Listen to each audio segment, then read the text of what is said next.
menu d'aujourd'hui, une rabote à la pomme et au camembert.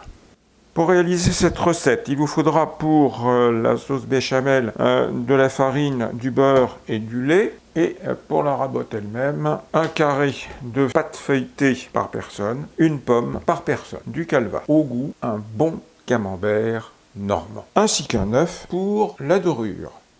Vous allez commencer par réaliser votre béchamel. Pour ça, vous faites fondre votre beurre.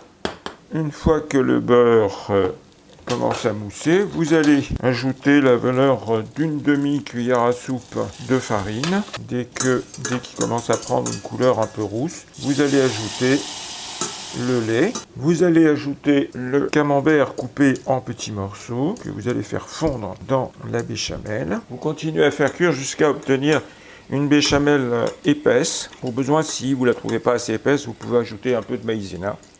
Une fois que votre béchamel est suffisamment épaisse, vous allez la mettre à refroidir, ce qui va permettre de la durcir un petit peu. Alors, pendant que la béchamel refroidit, vous allez évider vos pommes et vous la pelez. Vous allez légèrement étaler vos carrés de pâte de manière à qu'ils soient à la taille des pommes. Vous récupérez votre béchamel qui est maintenant bien refroidi et qui est bien épaisse. Vous allez remplir la cavité avec votre mélange.